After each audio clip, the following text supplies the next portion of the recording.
The alien delegation had demanded the demonstration. They always did. No matter how many treaties humanity signed, no matter how many joint fleets patrolled the stars together, there was always one thing the other species could not accept: that humans were opaque. Most species were readable in some way. Emotions leaked into pheromones, electromagnetic fields, psychic resonance, or neural glow. Even those who claimed privacy still bled intent.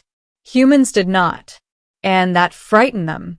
Commander Elias Rourke stood alone in the center of the circular chamber aboard the Coalition flagship Axiom's Promise. His uniform was immaculate, his posture relaxed, his expression unreadable in the way only long-trained humans could manage.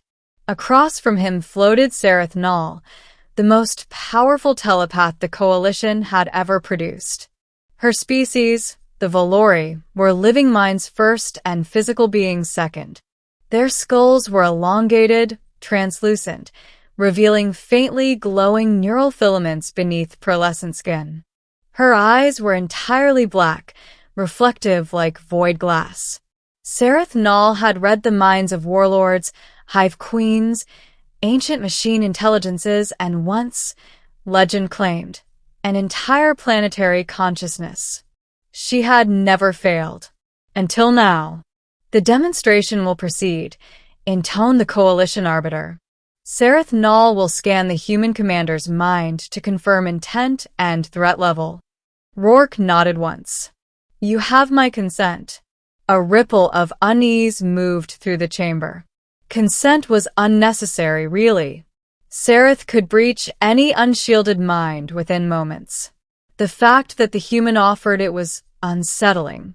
Sereth drifted closer.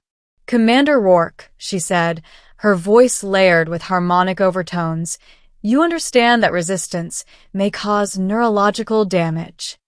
I understand, Rourke replied calmly. Proceed. She paused. There was something wrong already.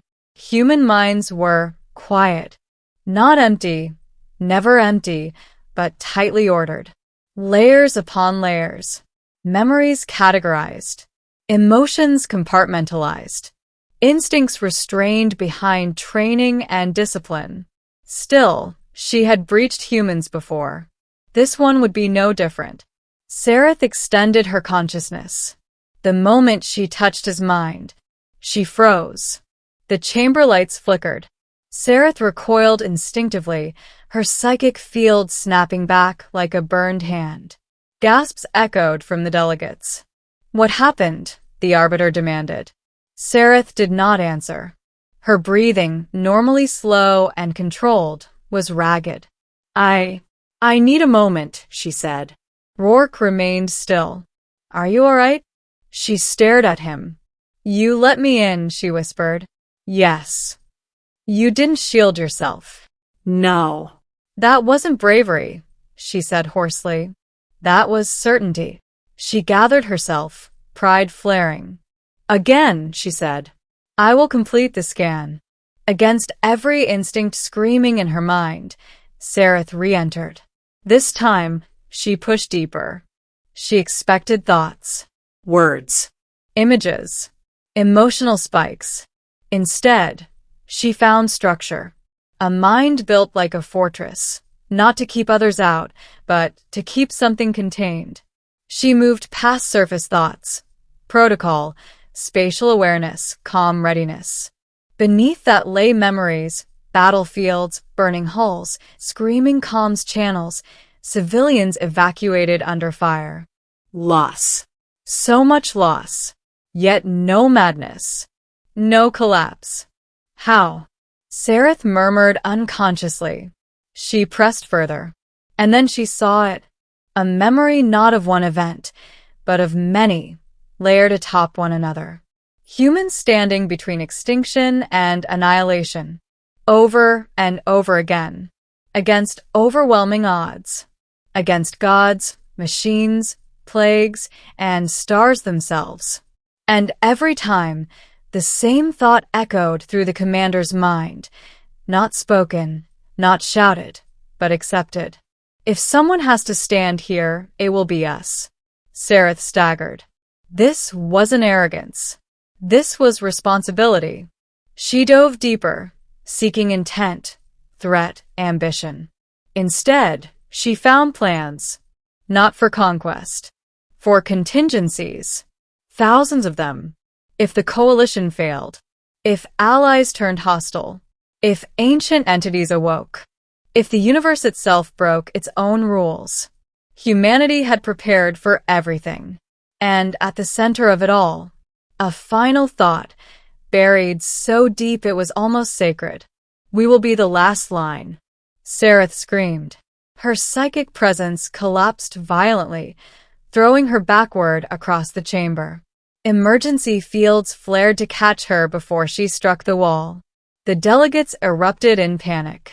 Medics rushed forward, but Sareth waved them away, trembling. "Do not touch me," she whispered.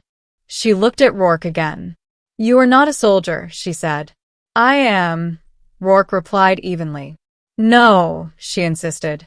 "You are a containment protocol." The chamber fell silent. "What did you see?" the Arbiter demanded. Sareth's voice was barely audible. "I saw why humans terrify the galaxy." Rourke exhaled slowly. "We don't want to terrify anyone. That," she said, "is what makes it worse." The coalition convened in emergency session. Sareth sat alone, wrapped in neural stabilizers, staring at nothing.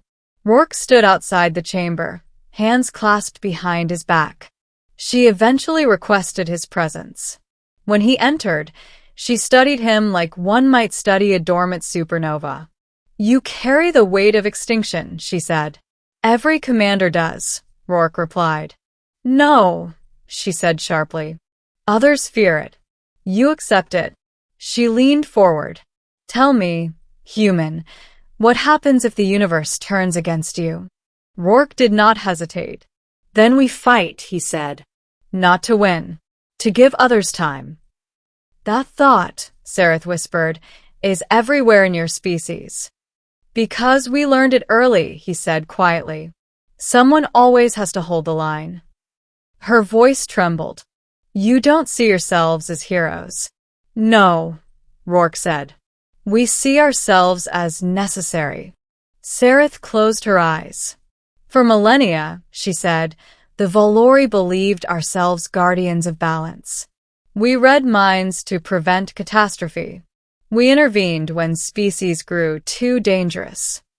She opened her eyes, filled with something like awe.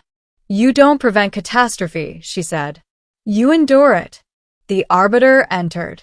"The scan is incomplete," they said. "We must determine." "There will be no further scans," Sareth said sharply. The Arbiter recoiled. "You cannot be serious." "I am," she said. "Human minds are not to be breached." "Why?"